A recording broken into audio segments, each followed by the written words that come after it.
নমস্কার, আমি সুচরিতা, TV9 বাংলায় আপনাদের সকলকে স্বাগত। এমনি এখন ভোটের বাজারে পরিবর্তন না প্রত্যাবর্তন এই নিয়ে তো আলোচনা চলছে, কিন্তু তার মাঝে আমরা জানি একটা সিনেমা আসছে, তার নাম প্রত্যাবর্তন। আর আমার সঙ্গে রয়েছেন সেই ছবিরই অভিনেত্রী অপরাজিতা আঢ্য। অপরাজিতা, এই প্রত্যাবর্তনে ঢোকার আগে একটা প্রশ্ন করতেই হয়। বহু যুগ ধরে তুমি এই ফিল্ম ইন্ডাস্ট্রিতে রয়েছো, প্রচুর ঘাত প্রতিঘাত দিয়ে এগিয়ে এসছো। নতুন প্রজন্মকে যদি তোমাকে বলতে বলি যে এই টিকে থাকার রহস্যটা কি, সেটা কি বলবে, কি মন্ত্রা? টিকে থাকার রহস্য হচ্ছে ধৈর্য। ধৈর্য যদি না থাকে আর সারাক্ষণ যদি হারানোর ভয়ে ভুগতে হয়, তার জন্য কিন্তু এই প্রফেশন নয়। কারণ এই প্রফেশনটা হচ্ছে, আমরা প্রথম থেকেই বলি, এটাই নিশ্চিন্ত বলে কিছু নেই। এটা নিশ্চিত প্রফেশন নয়। এখানে প্রত্যেক মুহূর্তে পড়ে যাওয়া, প্রত্যেক মুহূর্তে দাঁড়িয়ে পড়া। সুতরাং কেউ যদি ভাবে এটা নিশ্চিত, খুব নিশ্চিন্ত জায়গায় নিয়ে যাবে, নিশ্চিন্ত অবস্থান দেবে, সেটা কিন্তু হবে না। সেটা জেনেই প্রফেশনে আসা উচিত। আর যখন যেমন তখন তেমন মেনে নেওয়া, এটাই হচ্ছে মূল। যখন যেরকম, কারণ এটা এত পরিবর্তন হয় এই ইন্ডাস্ট্রিটা হচ্ছে, আমি কিছুদিন আগে একটা লেখা লিখেছিলাম যে আমাদের ফিল্ম ইন্ডাস্ট্রি হচ্ছে পৃথিবীর মধ্যে পৃথিবী। এটা একটা আলাদা জগৎ। তো এর ইকুয়েশন এত চেঞ্জ হয়, এই মানুষগুলো এত চেঞ্জ হয় সময়ে সময়ে, যারা তোমার সঙ্গে কাজ করছে প্রত্যেকটা মুহূর্তে। সুতরাং তোমার যদি অনেক এক্সপেকটেশন থাকে, তাহলে তুমি খুব ভুল করবে এবং কষ্ট পাবে। তাহলে তোমার জন্য এটা নয়। আর তুমি যদি মনে করো যে আমি তো অন্য একটা কাজ করতাম, এটা আমার একটা কাজ, যাই করি চলে আসি, তাহলে এই প্রফেশন তোমাকে শান্তি দেবে। এবার আসি যে প্রত্যাবর্তনের কথা। এই যে সাবজেক্টটা তো খুব খুব প্রাসঙ্গিক। আমরা আমাদের ছোটবেলার কথাই বলছি, যে আমাদের ছোটবেলায় তো দূরদর্শন অনেক পরে এলো।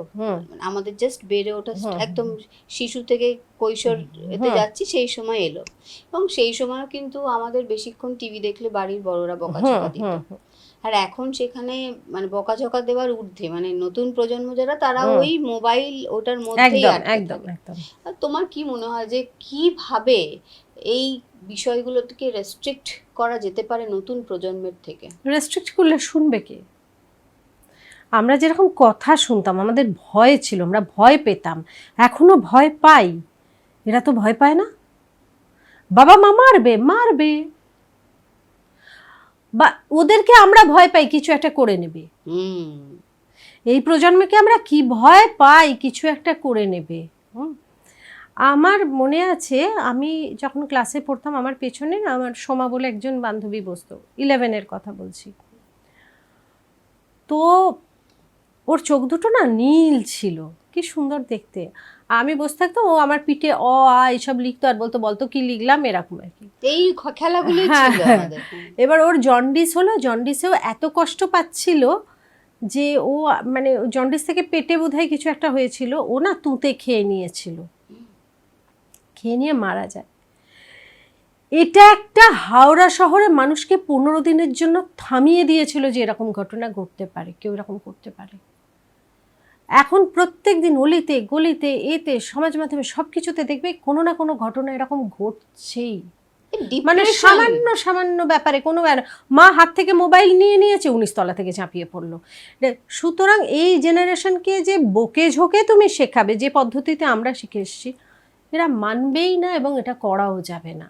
তাহলে এটার কি সলিউশন হতে পারে বলে তোমার মনে হয়? করিস না বাবা, আমি তো আমার বাড়িতে দিন রাত এইটাই চলছে, এই যুদ্ধই চলছে।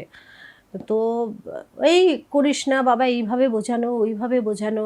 এখন তো অনেক অনেক রিহ্যাবেও মোবাইল ডিটক্স করাচ্ছে, অনেক সাইকিয়াট্রিস্টরাও তো এই দায়িত্ব নিয়েছেন।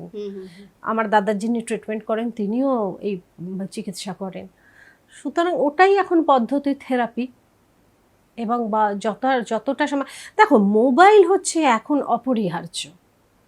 মোবাইল ছাড়া আমরা কিচ্ছু করতে পারবো না। মোবাইল থেকে মানে এই যে ডাটা সিস্টেম, এই যে 5G বা এই যে সিস্টেম, এই গুগল, এই সমাজ মাধ্যম, এর বাইরে তো আমরা কিছু করতে পারবো না। সোশ্যাল মিডিয়া ছাড়া আমরা কিছু করতে পারবো না। লেখাপড়া করতে গেলেও এর দরকার, লেখাপড়া করতে গেলে দরকার, কোনো কিছু জানতে গেলে দরকার, অজানাকে জানার জন্য সব কিছুতেই দরকার।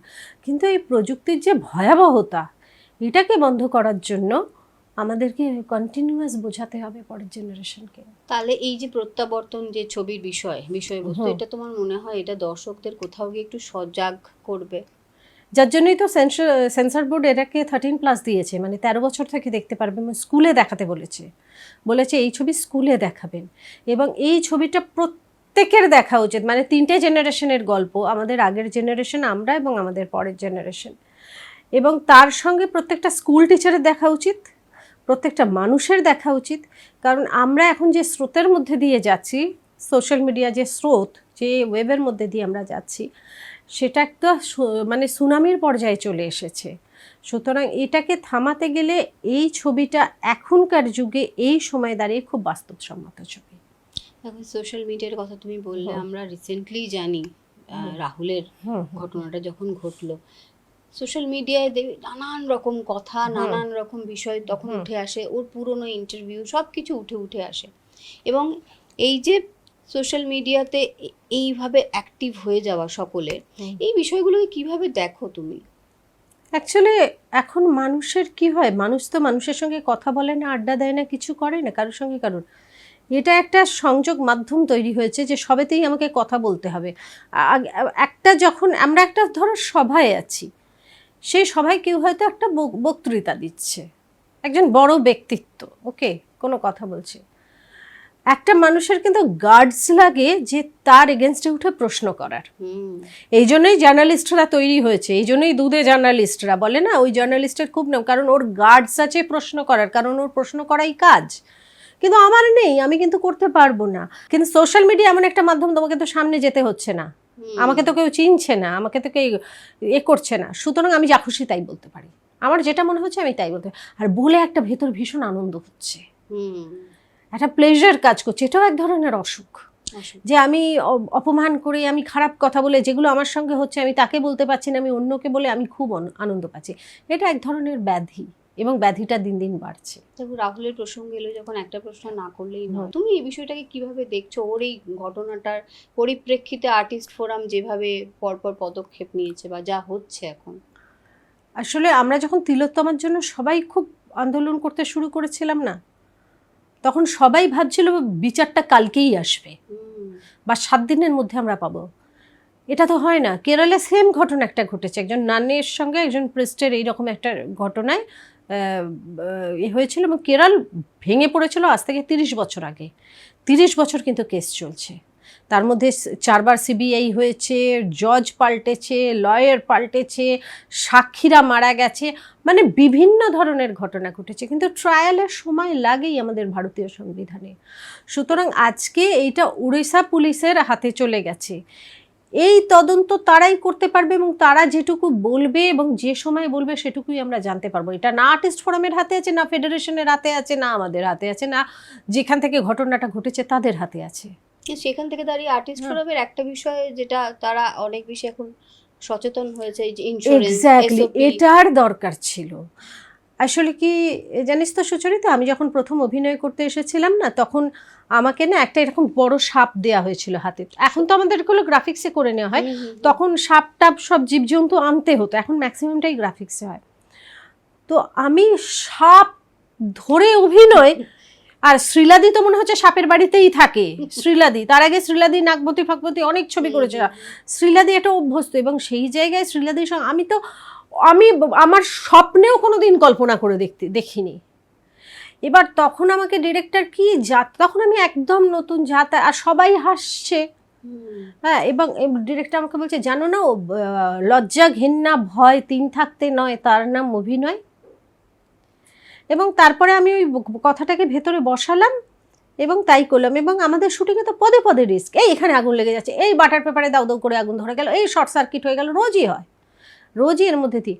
কিন্তু নিজের আলাদা করে সুরক্ষার দরকার, কারণ সৌমিত্রবাবু আমাকে বলেইছিল, তুমি যৌতুকগৃহে শুটিং করতে এসছো, যৌতুকগৃহে কাজ করতে এসছো। তো আমি জানি, আমার 30 বছরে কোনো জার্নালিস্টও তো আমাকে প্রশ্ন করেনি যে কিরম শুটিং হলো, এর সঙ্গে অভিনয় করে কীরকম লাগলো, কি খেলে, কি কিন্তু কোনোদিন তো কেউ প্রশ্ন করেনি যে সুরক্ষা ব্যবস্থা কী ছিল, কারণ তাদেরও মাথায় আসেনি, তারাও অভ্যস্ত নয়। এই একটা ঘটনা না ঘটলে তো মাথার টিকিটা নড়ে না। এবার এই যে এরকম একটা দুর্ঘটনা ঘটলো, এবং সত্যি ওই জায়গাটা যেখানে ঘটনাটা ঘটেছে ওখানে আমি 3বার ডুবতে ডুবতে বেঁচেছি। আমি প্রথমে মাধ্যমিকের পর তালসারি ঘুরতে গিয়েছিলাম, সেম ঘটনা ঘটেছিল। তারপরে আমরা রণজিৎদার একটা শুটিং করতে গিয়েছিলাম জাস্ট আমার বিয়ের আগেই, যেখানে আমার বরের সঙ্গে আমার পরিচয়, আমি আর কবিতা। তখন আমরা দুজনে একসাথে, তখন থেকে আমরা দুজন একসাথে কাজ করি। আমরা মানে সুবর্ণরেখার জল বাড়ছে, সেই সময় ম্যাজিক লাইটের শট হচ্ছে, আর ওই দিক থেকে দৌড়ো দৌড়ো দৌড়ো করতে করতে দৌড়তে দৌড়তে আমরা এসে নৌকায় উঠলাম। আমার মাও ছিলেন সে সময়, আর আমার হাজবেন্ড বলছে ল্যাপেলটা খুলে দিয়ে যাও, এমন কিছু হয়নি, কিছু হবে না, বুঝতে পেরেছি। তার পরবর্তীকালে আবার একটা শুটিং করতে গিয়ে ঠিক ওই 4:45টার সময় সুবর্ণরেখার মানে পায়ের নিচে জলটা থাকে, পাতার নিচে, হঠাৎ করে সুবর্ণরেখার জলটা এবং সমুদ্রের জলটা এমনভাবে সঙ্গে সঙ্গে গলা অবধি হয়ে যায়। এবং এইটা কিন্তু ওইখানে এমন একটা লাইট থাকে যে সত্যি শুটিংটা করার মতো, এত ভালো শট হয়। কিন্তু মুশকিল কি হয়েছে, তো আমরা তো ড্রোনে শুটিং করিনি, ক্যামেরায় করেছি, আমাদের চারপাশের লোকজন, ঠিক চারপাশে। এবার ড্রোনে শুটিং করলে কি হয়, 100 মিটার তো তোমাকে ফাঁকা করে দিতে হয়। ওই যে ফাঁকার মধ্যে তোমাকে এসে কেউ রেস্কিউ করতে পারবে না, তোমার হাতটাও কেউ ধরতে পারছে না, এটাই মুশকিলের হয়ে গেছে। এটা অবশ্যই একটা অ্যাক্সিডেন্ট, কিন্তু কাম্য নয়। একটা কথা বলো যে তুমি তো এখন প্রায় তোমাকে আমরা সিরিয়ালে দেখতেই পাই না, যারা তোমার সিরিয়ালের দর্শক সিনেমায় অবশ্যই দেখতে পাচ্ছে অপরাজিতাকে, কিন্তু অপরাজিতা তো সিরিয়ালের একটা হিউজ দর্শক। এক্স্যাক্টলি, 19 বছর সিরিয়ালই করেছি টানা। তাই তুমি হঠাৎ করে সব সিরিয়াল একদম বন্ধ করে দিলে কেন? সিরিয়াল একদম বন্ধ করে দিলাম কারণ আমি লাস্ট করেছি কোজাগরি, জলথই ভালোবাসা। লক্ষ্মী কাকিমার জলথই ভালোবাসা যদি দেখা যায়, দুটো প্রায় একই ধরনের চরিত্র, একই রকম চরিত্র আসছিল। এবং তারপরে আমার কাছে 3টে সিরিয়ালের অফার এসছে এতদিনে, কিন্তু সেই 3টে সিরিয়ালেরই চরিত্রটা একই রকম। হয় সে রান্না করে, হোম ডেলিভারি, না হলে কিছু করে, এরকম আর কি। তো আমি না অন্য কিছু একটু খুঁজছি, কারণ এখন কাজের পরিবেশটাও তো পাল্টেছে, এবং সিরিয়ালের তো সেই ভরসা নেই যে টানা 3 বছর চলবে। কারণ আমি যখনই সিরিয়াল করেছি হয় 6.5 বছর, না হলে 5 বছর, না হলে 3 বছর, না হলে 4 বছর, এরকম চলেছে।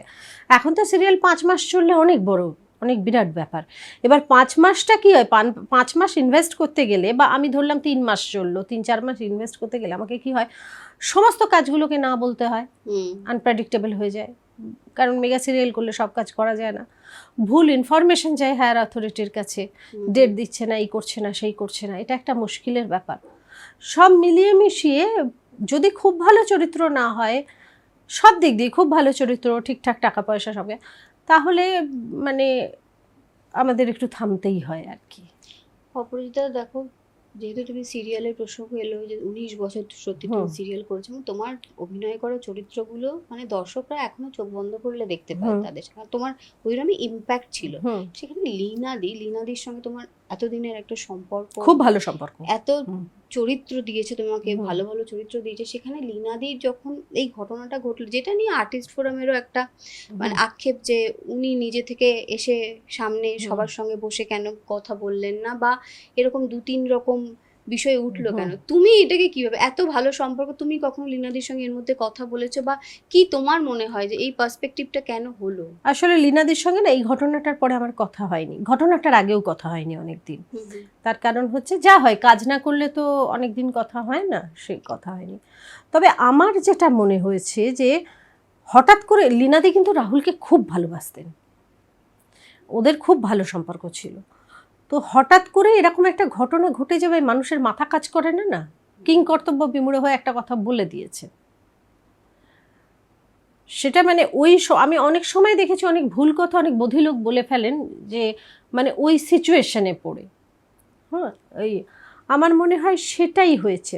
এবং তার সঙ্গে বিভিন্ন লোক বিভিন্ন ধরনের কথা বলেছে। যখন একটা ঘটনা ঘটে তখন তো মানুষ বিভিন্ন রকমের কথা বলে, যে দেখেছে একরকম কথা বলে, সেভাবে যে না বাবা আমি বলবো না, সুতরাং সেই কথাটা ভীষণ একটা মিথ্যে বোঝা যায়।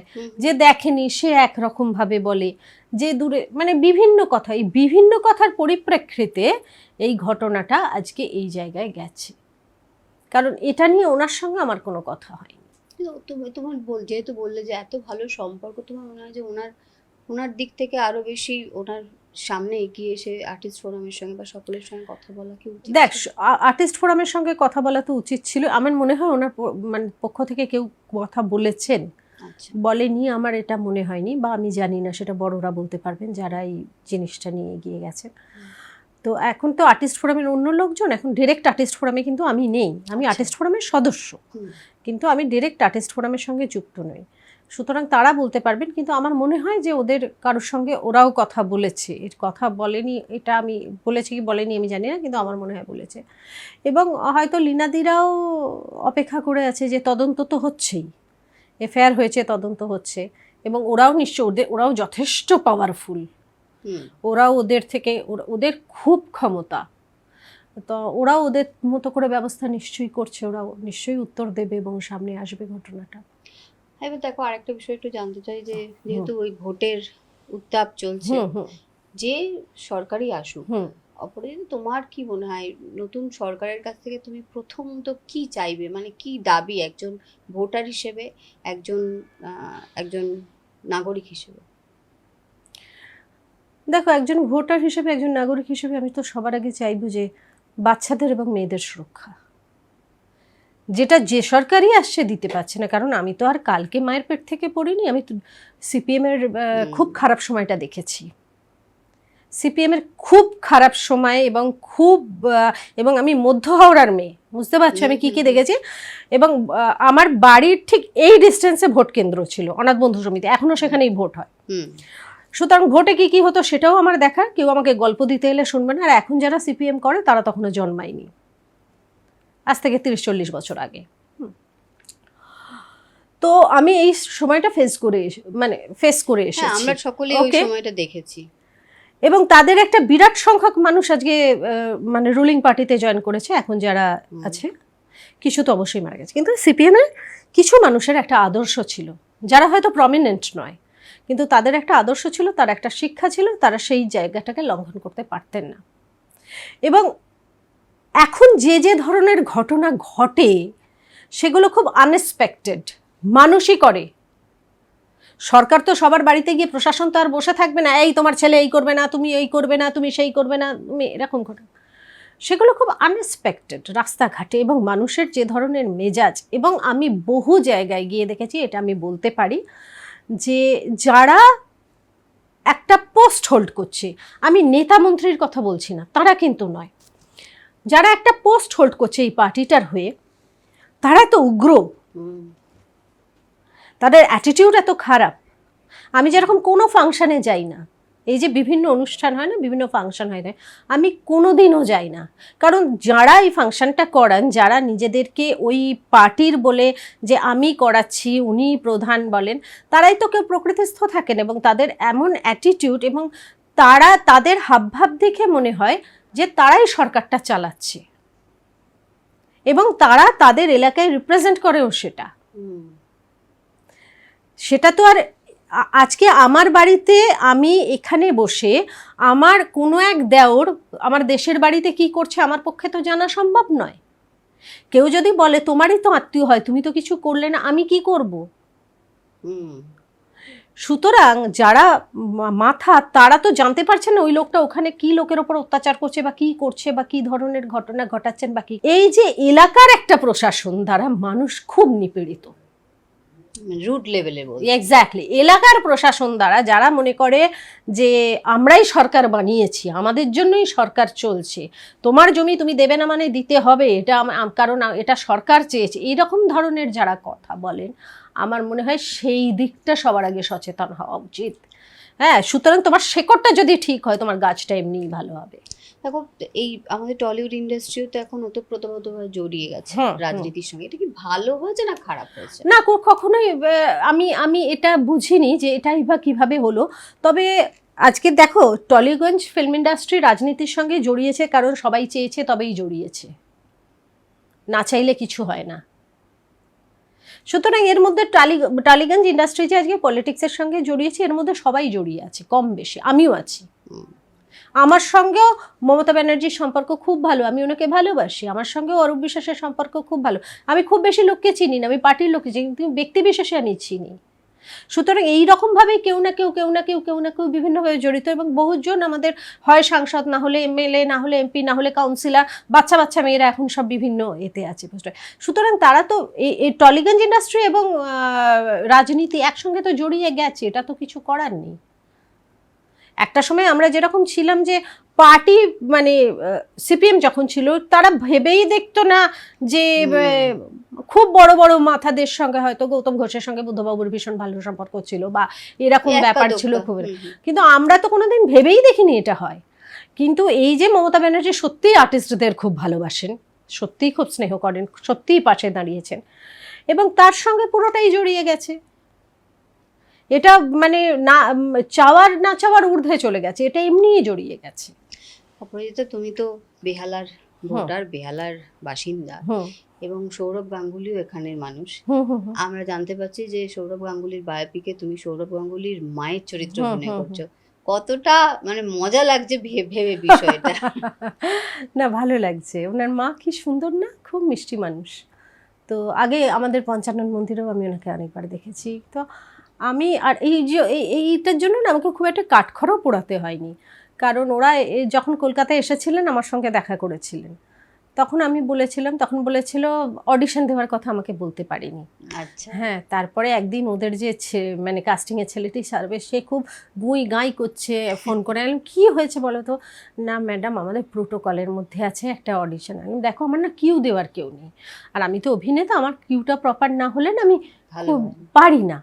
তো আমার নাচের স্কুলের একটি মেয়ে আছে, সে অলরাউন্ডার, বুঝতে পেরেছিস? সে এত ভালো কিউটা দিল, আমি অডিশনটা শুট করে পাঠিয়ে দিলাম। পরের দিনই ওরা বললো যে ওকে। তারপরে মুকেশ চাওড়াজি আমাকে ফোন করেছিলেন, কারণ আমরা যতই বম্বে বলি, বম্বেরও কিন্তু এখন অবস্থা খুব একটা ভালো না। সুতরাং টাকা পয়সা সমস্ত দিক দিয়েই 19 আর 20 একই, 19-20 বলবো না, একই। তো সেই জন্য উনি আমাকে ফোন করেছিলেন। তো আমি বললাম যে দেখুন, এরকম একটা অপরচুনিটি, এবং আমরা সবাই সৌরভ গাঙ্গুলির জন্য পাগল, নট ফ্যান, আমরা পাগল সৌরভ গাঙ্গুলির জন্য, আমাদের ও গর্ব হচ্ছে। সেই রকম একটা কাজ আমার খুব করার ইচ্ছে। মানে এখানেও ওই ইমোশনটাই বেশি কাজ করেছে। একদম। কবে থেকে শুটিং? মানে শুটিং এর এই মাসেই শুটিং, এই মাস থেকেই শুটিং শুরু।